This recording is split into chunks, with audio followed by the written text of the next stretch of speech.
Before we get into the video, could everyone please subscribe to my channel? Thank you so much. Alice takes her daughter to the doctor, only to find that the attending physician is her ex-boyfriend Ethan, whom she broke up with 7 years ago. Ethan doesn't recognize her, let alone know that she has secretly given birth to his daughter.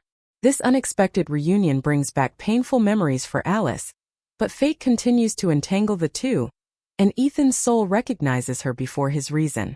Late at night in the VIP passage of St. Star Medical Center, Poppy burning hot in my arms, breathing weakly. Get out of the way.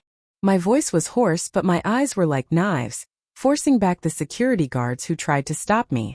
I couldn't let anything happen to my daughter. Just as I turned the corner towards the emergency room, I crashed into a solid chest. The smell of disinfectant mixed with a familiar chill filled my nostrils. I jerked my head up. It was him. Ethan. 7 years, this face was etched in my heart, tormenting me day and night. He was still as handsome as ever, dressed in an immaculate white lab coat, but the eyes behind his gold-rimmed glasses were colder and sharper than they had been 7 years ago. When he saw me, he was first shocked, his deep eyes narrowing sharply. Then that shock turned into chilling sarcasm. He parted his thin lips slightly, uttering venomous words. Alice, 7 years have passed, and you've learned to find another way. What? Your sugar daddies outside aren't enough for you. So you've come to the hospital to stage an accident. Every word was like a rusty knife, stabbing me again into the wound that had been bleeding for 7 years. I was in so much pain I could barely stand, but I couldn't give up. I held my unconscious daughter tighter in my arms, forcing all my emotions back down, leaving only a cold hatred. I raised my chin, meeting his gaze with icy stares. Each word like a knife. Ethan, watch your mouth or I won't hesitate to sew it shut. Now, immediately save my daughter. He was stunned by the resolute determination and hatred in my eyes, momentarily forgetting to react. Our eyes met, but there was no spark of rekindled affection, only a battlefield ablaze with fury. This was the very first second of our reunion. This was the battlefield. Ethan's gaze finally fell on Poppy in my arms. Seeing the child's pale face, the mockery in his eyes faded, replaced by the professionalism and seriousness of a doctor. Come with me, he said, turning and striding towards the emergency room. I followed closely behind, holding Poppy. After a series of intensive examinations, the preliminary diagnosis was in. A rare acute attack of allergic asthma accompanied by high fever and seizures. She must be hospitalized immediately, Ethan said coldly, rapidly writing out medical orders. Get the paperwork done first and prepay $500,000. $500,000. This number felt like a mountain pressing down on me and making it hard to breathe. Although I had saved some money from painting over the years, my working capital was far from that much. Just as I was pondering who to ask for help, a sweet delica. The voice rang out. Ethan, are you done with your work? A woman in a Chanel suit with impeccable makeup walked gracefully over and affectionately took Ethan's arm.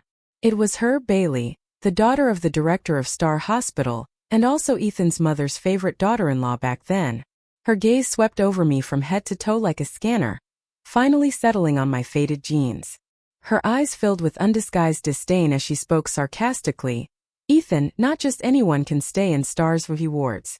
Don't let some shady characters break the rules. Her words seemed to be directed at me, yet it felt like she was coaxing Ethan. After saying that, she directly instructed the head nurse next to her.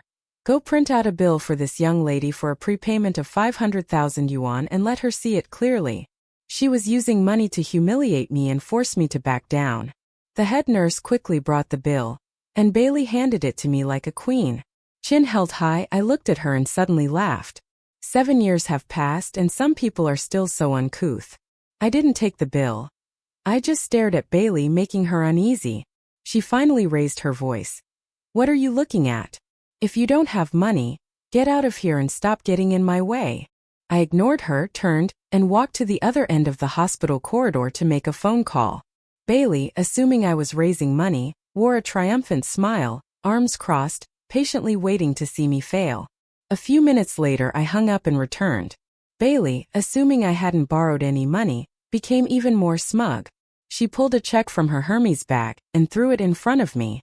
Here, $100,000. Her posture was as arrogant as if she were giving alms to a beggar on the street. Consider it pity. Don't even think about using the child to cling to Ethan. I've seen plenty of women like you. Your methods are despicable. I lowered my eyes, looking at the flimsy check. Then I reached out and picked it up. Bailey's lips curled into an extremely contemptuous smile. The next second, right in front of her, I tore the check to shreds. The scraps fell from my fingers like snowflakes. $100,000? I chuckled softly, my voice carrying clearly throughout the corridor. Trying to appease a beggar. Or is this all you're worth? Bailey's face turned completely white in an instant, and her lips trembled with anger. You dare to tear up my check? Just then, Poppy, who had just finished nebulizing, was carried out by the nurse.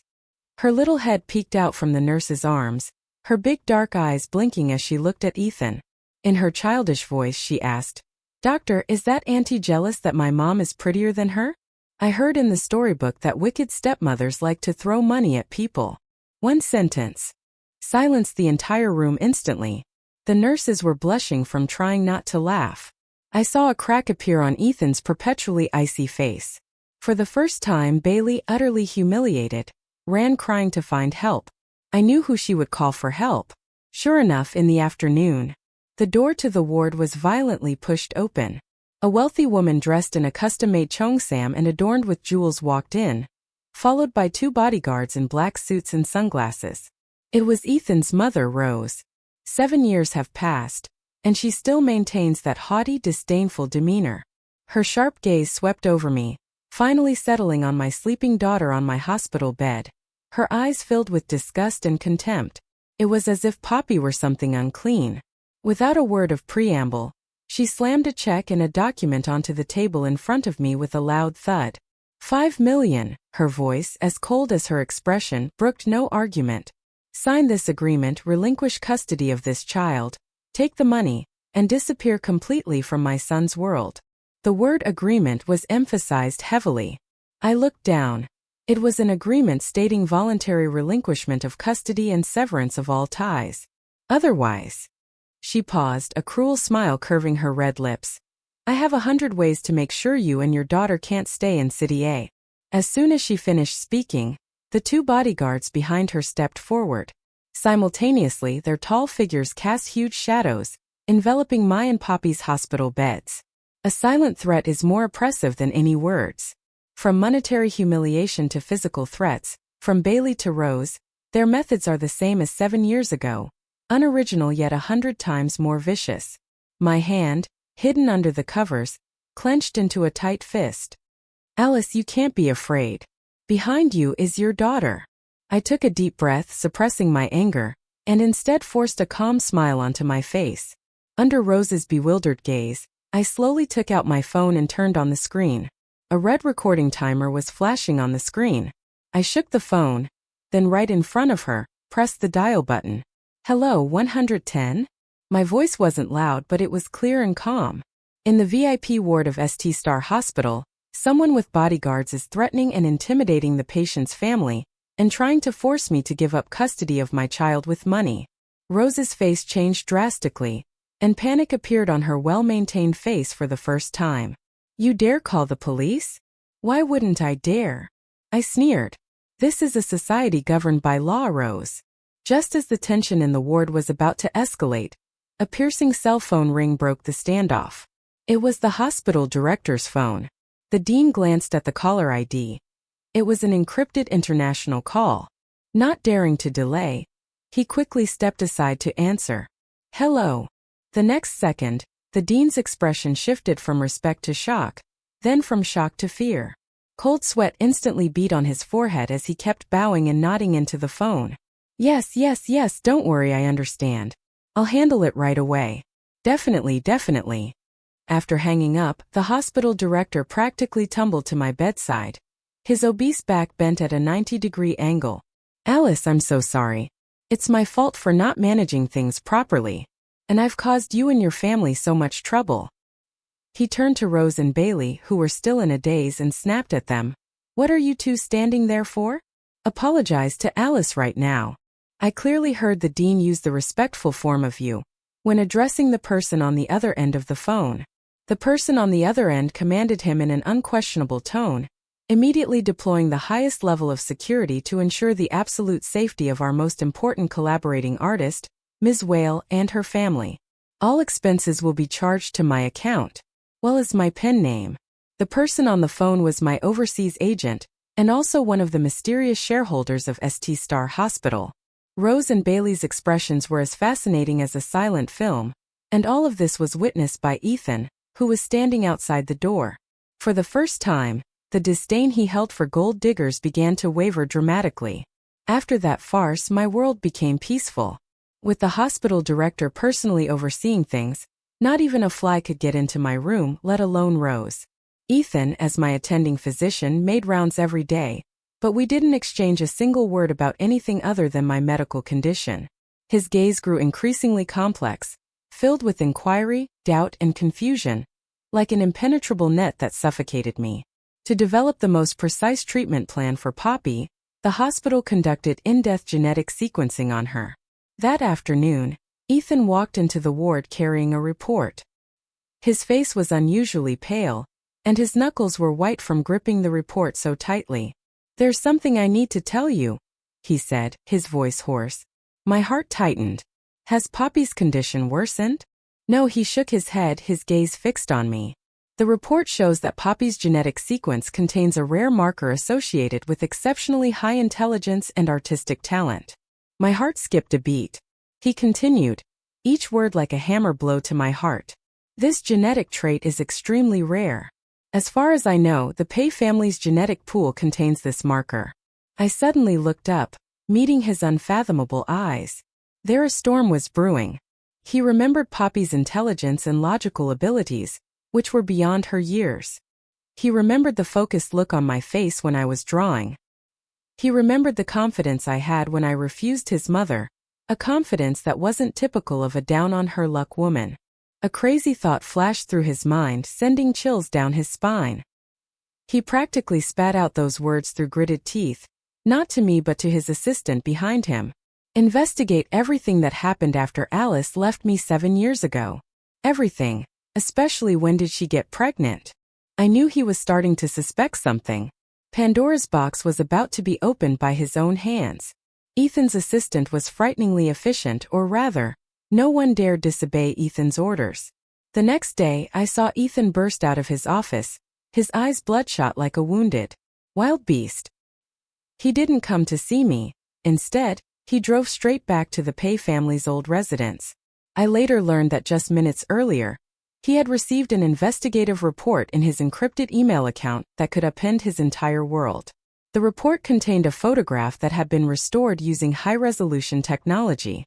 The photo shows him and Bailey naked, lying on a messy bed 7 years ago. This photo is the ironclad evidence that Rose threw at my face and forced me to leave. The next page of the report is an analysis from a top-notch technical team. The photo was maliciously photoshopped, and the editing techniques were sophisticated, but the traces were exposed under pixel-level analysis. The email attachments included bank records showing Rose transferring $5 million to me back then, as well as a recording that had been recovered using technical means in which she humiliated me downstairs in my dorm building. "What right do you, a poor girl like you, have to enter the Pei family? Ethan is just playing around with you. He really wants to marry a high-society heiress like Bailey. Take this money and get as far away as possible. Don't taint my son's path." The truth, like the sharpest knife, pierced through the defenses Ethan had built with indifference and resentment over the past 7 years. He had wronged me for 7 years. He had hurt the girl who once had his heart and soul for 7 years with the most vicious words. He didn't even know that while he was humiliating me with the word gold digger, I was carrying his child. Immense regret and pain overwhelmed him like a tsunami. Surveillance footage from Star Hospital shows that after rushing out of the office, he punched a hard wall in an empty stairwell. Blood instantly streamed down the back of his hand. The flames of a wife chasing after her death struggle were ignited by his own hand. At this moment, what he owed me, he would begin to repay from this day forward. From that day on, Ethan changed. He was no longer the indifferent Ethan but became an awkward and humble appeaser. He personally cooked a top-quality butter jumps over the wall soup, and delivered it to my hospital room in a thermos. I opened it, smelled it, and then, under his expectant gaze, went straight to the bathroom and poured the entire bucket into the toilet. The flushing sound rang out, and I turned back, giving him a fake smile. I'm afraid Ethan's stuff might be poisonous. His face turned deathly pale instantly. His lips moved, but he couldn't utter a single word. He tried to approach Poppy, who was drawing, but as soon as he reached out, Poppy, like a startled fawn, buried his face in a broad, warm embrace. The person who came was my manager, Kevin. He was wearing a well-tailored Armani suit today, and his blonde hair was styled meticulously. He looked many times more handsome than Ethan. Kevin affectionately picked up Poppy, gave her a loud kiss, and then looked at Ethan defiantly. Ethan, are you done with your rounds? Not please stay away from my artist and her family.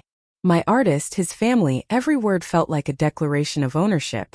Poppy, ever the master of the finishing touch, wrapped her arms around Kevin's neck and loudly proclaimed in her clear voice, Mommy, I still prefer Uncle Kevin as my dad. He's richer and gentler than that icy-faced uncle.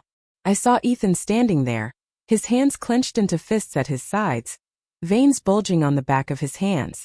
His handsome face was a mixture of jealousy, frustration, and the pain of helplessness. That feeling must have been awful, but what is this compared to the suffering I've endured over the past 7 years? I coldly turned my head away and continued revising my drawing, not even bothering to give him a second glance. Ethan, your retribution has only just begun. The continuous shocks drove Bailey completely insane.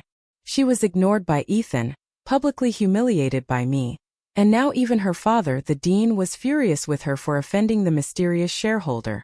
All her resentment was now focused on Poppy and me. A wicked thought took root in her mind. She's going to destroy me, she's going to destroy my daughter. She's going to create an irreversible medical malpractice incident so that Ethan will hate me for the rest of his life. Using her position and her father's connections, she easily evaded surveillance and infiltrated the hospital's central pharmacy. Poppy's next 4 infusion required an imported stabilizer.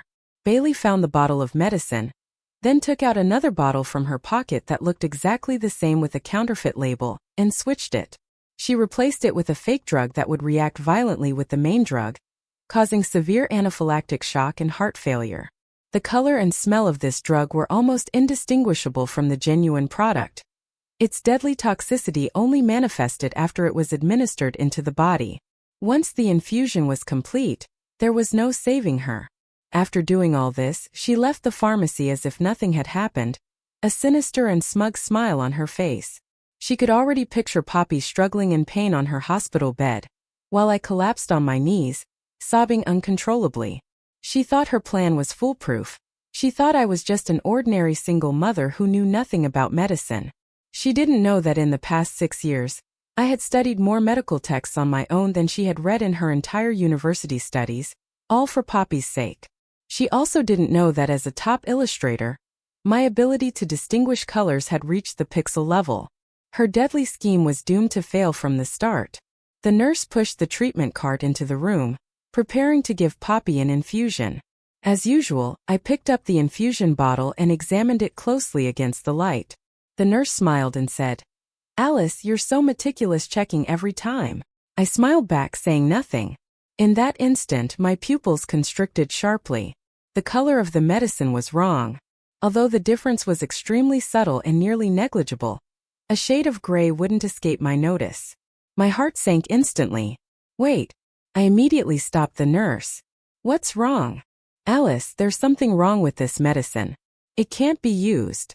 My voice was frighteningly calm. The nurse was stunned. That's impossible. These were just dispensed from the central pharmacy. If I say there's a problem, then there's a problem. I didn't explain further and simply took the medicine bottle off the stand.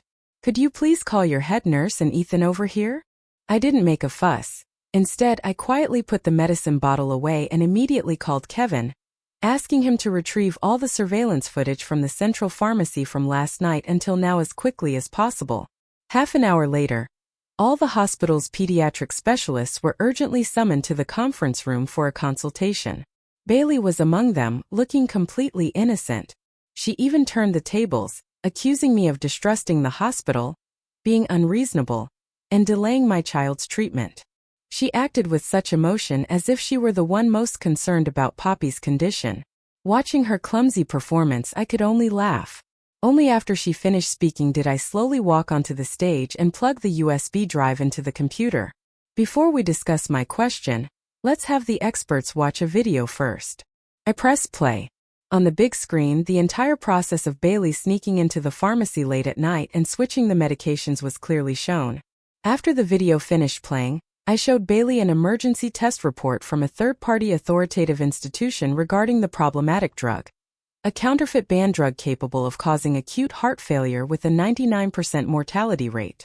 The report's conclusion was like a resounding slap in Bailey's face. The conference room was deathly silent. Everyone stared at her in shock and anger. Bailey's face drained of color, and she slumped into her chair. Ethan stood up and walked step by step to her, his eyes cold enough to freeze anyone in place. He pronounced her death sentence word by word. "Bailey, you are fired. The legal department of Star Group will formally prosecute you for intentional injury." Bailey's father, as the director of Star Hospital, was naturally unwilling to let his daughter be ruined like this. He used all his connections and even convened an emergency board meeting, attempting to suppress the matter under the pretext of protecting the hospital's reputation and demanding that it be handled internally. At the board meeting, the dean, in tears, attributed Bailey's actions to a moment of folly and pleaded with the directors to give him face. Several directors with business dealings with the Lin family echoed his sentiments. Just as the matter seemed about to be smoothed over, the meeting room door was suddenly pushed open. Ethan walked in. He wasn't wearing a white lab coat but a well-tailored black suit. Ethan, in a suit exuding a powerful aura befitting a leader, was completely different from his usual self. He went straight to the head of the table and tossed a document onto it. "Fellow directors, the discussion is going quite well." The dean's expression changed when he saw him. "Ethan, this is the board meeting. What are you doing here?" Ethan sneered and looked around the room. "I forgot to introduce myself." He picked up the document and showed it to everyone. It was a share certificate and a legal document confirming his status as the group's heir. Ethan, 30% shareholder of St. Star Medical Group and first in line to the group's succession. "Now am I qualified to attend this meeting?" The entire room fell silent. Everyone stared in disbelief, as if struck by lightning, at the young man they had always thought was just an ordinary talented doctor. Who would have thought he was actually the hidden heir of the St. Star Group? The dean's face instantly turned a deep shade of liver. Ethan gave him no chance to breathe and produced another document. "My father, the chairman of the Holy Star Group, has personally authorized this. From this moment forward, Jack is dismissed from his position as dean, effective immediately. Secondly, Xing Group will terminate all business cooperation with the Lin family's businesses, and will never hire them again." His voice wasn't loud, but it carried immense power, intimidating everyone present. He used absolute power and the most forceful approach to crush all conspiracies and networks of relationships. After finishing everything, he left the conference room and went straight to my hospital room. He stood before me, his eyes filled with deep affection and regret. "Alice, I failed to protect you before. From now on, St. Star Hospital will always be your support. Even if the sky falls, I'll hold it up for you." I looked at him, my heart unmoved, and simply turned away coldly to continue peeling the apple in my hand. "Your power, your attempts to make amends mean nothing to me anymore." Although Bailey's plot was thwarted, her actions still caused irreversible damage to Poppy's body. The continuous stress response, coupled with the pre-existing condition, led to the complete collapse of Poppy's immune system. That afternoon, the data on the monitor suddenly plummeted like a kite with a broken string. Poppy fell into a deep coma. Alarms blared throughout the entire floor. I watched helplessly as a group of doctors and nurses rushed into the ward and wheeled Poppy to the ICU while I was blocked outside, unable to do anything. My world collapsed at that moment. I slumped onto the cold floor outside the ICU, feeling as if all the strength had been drained from my body. Hours later, the ICU doors opened and Ethan, along with a group of the country's top experts, emerged, their faces grim. "The situation is critical," Ethan said, his voice hoarse and almost incoherent. "The child's immune system has completely failed, and conventional treatments are no longer effective." The only hope is to perform a bone marrow stem cell transplant within 22 hours to rebuild her immune system." He paused, then uttered the last part of his sentence with difficulty. "Moreover, to ensure the highest success rate and the lowest rejection rate, it must be stem cells from the biological father." 24 hours. Biological father. Every word was like a death knell. Time at this moment became the cruelest enemy. My daughter, my Poppy, her life was slipping away at breakneck speed, measured in seconds, and I could only watch helplessly, powerless to do anything. An overwhelming despair completely engulfed me.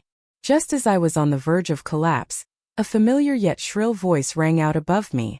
"Beg me." Rose appeared at the ICU door without me noticing, looking down at me with a sickly, arrogant condescension on her face. "Beg me and I'll let Ethan save your child." She believed Poppy's biological father was someone else. She believed that the only one who could save Poppy now was the Pei family, who possessed top-tier medical resources. She wanted me to kneel before her, begging for mercy. In my most desperate moment, I looked up, my bloodshot eyes burning with intense hatred, about to retort, "Get out of my way." With a roar, Ethan rushed over like a gust of wind and shoved his mother away violently. Rose stumbled a few steps, almost falling, and looked at her son in shock. "Ethan, are you crazy?" Ethan ignored her. He rushed to the nurse's station, took off his white coat, and lay down on an empty portable bed next to him. He roared at the terrified head nurse, "Draw my blood now. Immediately. Expedite all bone marrow matching procedures. I'll pay for it." He turned to me, his eyes bloodshot, each word seeming to be torn from his chest, his voice hoarse and desperate. "She's my daughter too. I'd give my life for her." With that, he pulled a folded document from his pocket and threw it at me with all his might. The document scattered and landed at my feet. The top line of text burned my eyes like a branding iron. Paternity test report. Ethan and Poppy, paternity probability greater than 99.99%. On the edge of life and death, in the most desperate moment, this secret I had hidden for 7 years, this truth I thought I would take to my grave, was completely revealed in the most intense, shocking, and heart-wrenching way. I looked at him and he looked at me. The whole world seemed to consist only of the two of us, a silent standoff and endless regret. The surgery was a great success. Ethan's bone marrow, like a life-saving rain, pulled Poppy back from the brink of death. But then a new problem arose. An astronomical medical bill. Although Kevin had already paid all the expenses for me, Rose seized on this information gap and began her performance. She bribed the media to stage a tearful accusation outside the hospital, portraying me as a woman who would do anything for money, unable to even afford my daughter's life-saving treatment, implying that I was completely incapable of raising a child. Public opinion was in an uproar. Various jarring topics trended on social media. The entire internet was mocking me, saying that I ran away while pregnant, and now that I'm desperate, I still have to rely on my child's father to pay the bills. I became the pitiful yet hateful gold digger in everyone's eyes. I turned off my phone, too lazy to pay attention to the profanities, and focused on staying with Poppy in the hospital room. Just as the malice across the internet reached its peak, a global push notification for a financial news story instantly ignited the entire internet. Forbes' annual Art Person of the Year special issue features the mysterious illustrator whale on the cover, making her first public appearance. The woman in the photo, wearing a simple white shirt and holding a paintbrush with a detached and indifferent gaze, is none other than me. Even more explosive was the headline. Mysterious artist whale donates $100 million to establish a private pediatric charity fund in the name of his daughter at St. Star Medical Group. The world fell silent instantly. All the comments mocking my inability to pay medical bills became the biggest joke of the year. "I can't afford it. I bought out your entire forum for discussion."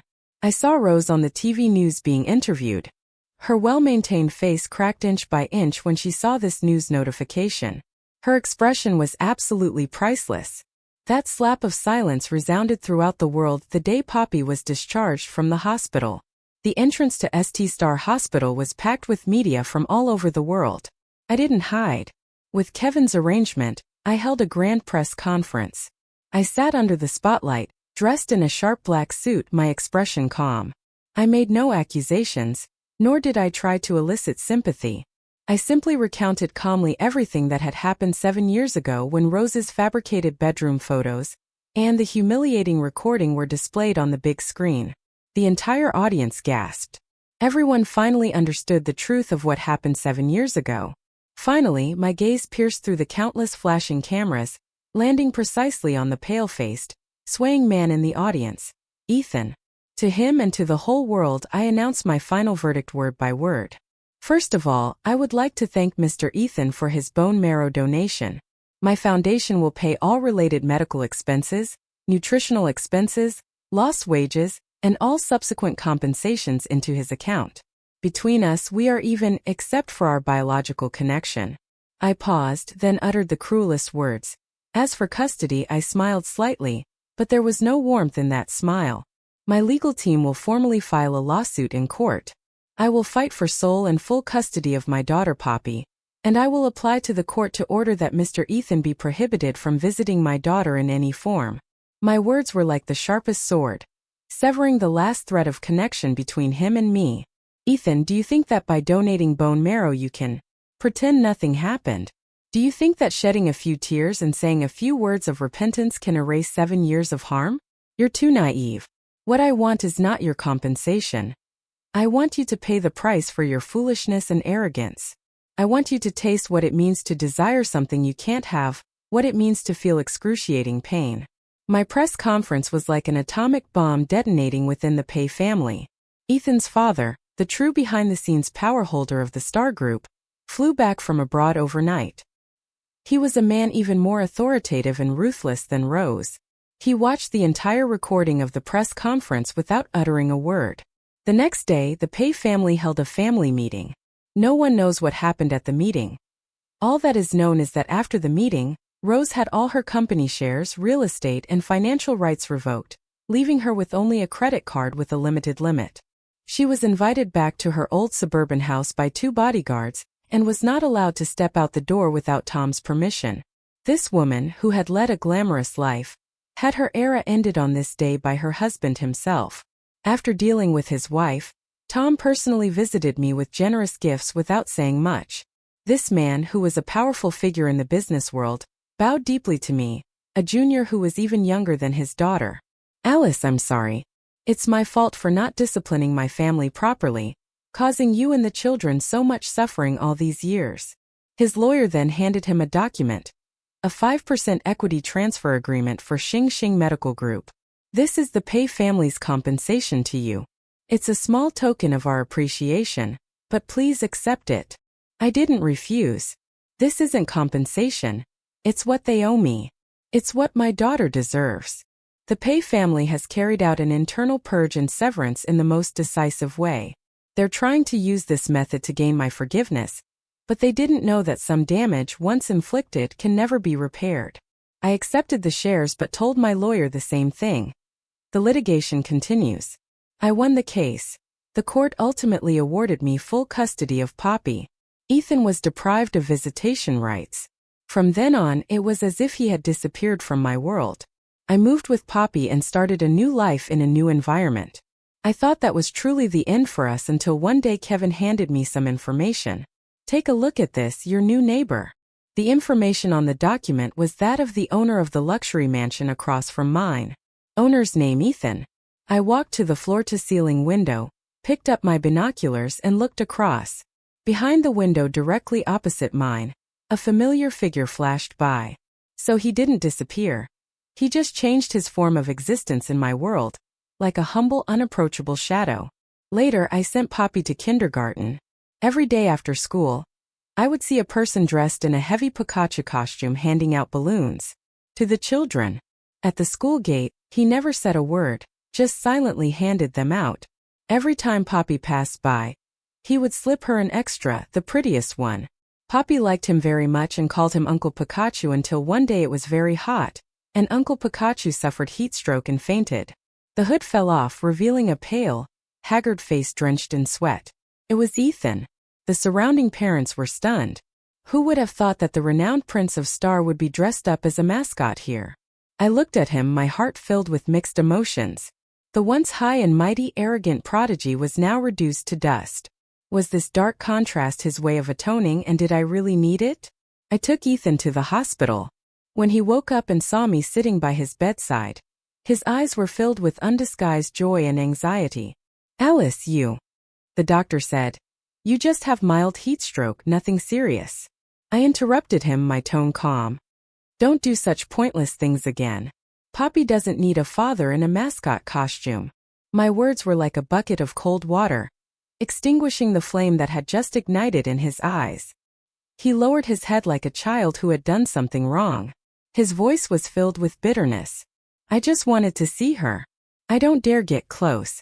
I'm afraid you'll be angry." Looking at his dejected appearance, the hard ice in my heart seemed to soften slightly. That night when I got home, I found Poppy holding my tablet, secretly sending voice messages. I quietly walked over and heard her voice. "Dad, you're so lame today. How could you faint? Mom was so worried about you. I'll tell you, a mom looked at your college photos last night and cried. And another thing, her computer's login password is your birthday. If you don't step up your game soon, Uncle Kevin might get a permanent position." He even gave Mom a huge bouquet of roses. Today I stood behind Poppy, both angry and amused. That little rascal, she's practically a little traitor. But at the same time my heart was pounding because of her words. It turns out that what I thought was a pretense had already been seen through by this little guy. It turns out that what I thought was forgetting was nothing but self-deception. Shortly after, my first solo art exhibition opened grandly at the Art Museum in City A. The theme of the exhibition was Whale Fall. Whales fall into the sea, stars sink into puddles, the wind hides in the dense forest, and I hide in you. This is a portrait of my entire youth. The exhibition was an unprecedented success, attracting a huge influx of media and fans. Kevin, as the curator, stayed by my side, handling all sorts of people. Everything went smoothly until the unveiling of the final exhibit. According to the procedure, I was supposed to go on stage to give a speech and personally unveil a red cloth. But just as I was about to go on stage, the host announced an unexpected change. "Now let's give a warm round of applause to our special guest for this art exhibition who will reveal the final." Under the spotlight, a tall figure in a black suit slowly walked onto the stage. It was Ethan. The entire audience erupted in an uproar. Kevin's face instantly darkened, and he tried to stop him, but I held him back. I wanted to see what he was up to. Ethan didn't look at anyone. His gaze remained fixed solely on me. He walked to the enormous exhibit covered by a red cloth and gave me a deep look. Then he pulled the red cloth down. The red cloth slipped down. Behind it wasn't a painting, but a huge glass display case made up of countless small compartments. In each compartment there was an inconspicuous old object. A sketch I carelessly tossed away, a worn-out Toby pencil, a photocopy of Poppy's first ultrasound, the edges already yellowed, and a faded baby onesie that Poppy wore for 7 years.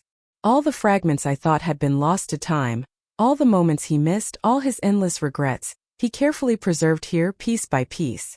This is a monument of memories he built for me over 7 years. The entire exhibition hall fell silent. Everyone was stunned by the scene before them. Countless cameras were focused on me and Ethan. On the stage, he stood before the display case of memories, holding the microphone but remaining silent for a long time. When he finally spoke, his voice was choked and hoarse. 7 years ago, I stood here and promised Alice that I would give her the world's grandest art exhibition. I broke my promise. I spent 7 years hating the person I loved most and hurting the person who gave me everything.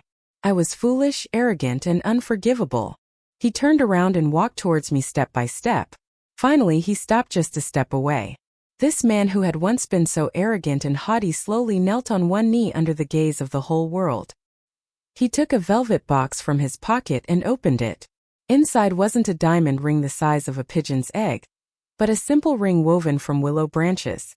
It was exactly the same as the one he used to propose to me 7 years ago by the university lake. "Alice," he looked up, his eyes brimming with tears, a vulnerable yet devout gaze I had never seen before. "I spent 7 years hating the wrong person, breaking your heart. Now I want to spend the rest of my 70 years making amends, loving you well. The world belongs to the world, but Alice and Poppy are my whole world. Please give me another chance. Marry me." The entire room was so quiet you could hear your own heartbeat. My tears, which I could no longer hold back, streamed down my face. In the instant I hesitated, a clear, tearful cry rang out from the crowd. "Mommy, say yes. He'll be so pitiful." It was Poppy. Kevin was holding her, and she was crying even harder than I was. I looked at Ethan kneeling on the ground, at my daughter crying her eyes out, at the walls covered with our memories. The fortress in my heart, frozen for 7 years, crumbled in that moment. I reached out my hand and nodded, tears welling in my eyes. 1 year later, the French Riviera in the south, inside a white villa. Facing the sea, the afternoon sun is warm and languid.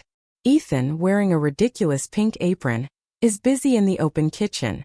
He is making Poppy's favorite pasta, carefully avoiding any seasonings that might contain peanuts.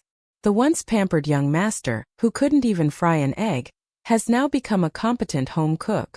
I sat at my easel on the terrace, painting the sea view before me, the sea breeze ruffling my long hair. Poppy, dressed in a pretty princess dress, was chasing and playing on the soft lawn with a golden retriever named Nian Gao. Her clear laughter was like silver bells. This is what tranquility truly means. Just then Ethan's phone rang. He glanced at the caller ID, frowned slightly, but answered anyway and put it on speakerphone. A frail and humble voice came from the other end. "Ethan, can I talk to Poppy? It's Rose. For the past year, she's been forbidden from contacting us, only able to catch glimpses of our activities through the news." Ethan didn't answer immediately but looked at me with a questioning gaze. I smiled at him and nodded slightly. He walked over and handed the phone to Poppy. "Poppy, it's Grandma." Poppy took the phone, looked at the elderly woman with gray hair and a weary expression on the screen, hesitated for a moment, but still sweetly called out, "Grandma." On the other end of the phone, I heard suppressed sobs of joy. Ethan came over, gently hugged me from behind, rested his chin on my shoulder, and we looked together at our daughter playing in the distance. He whispered in my ear in a voice only the two of us could hear, "My love, though late, has finally arrived." I turned my head, met his tender gaze and kissed his lips. As the sun set, our shadow stretched long, and the sea breeze carried the scent of happiness.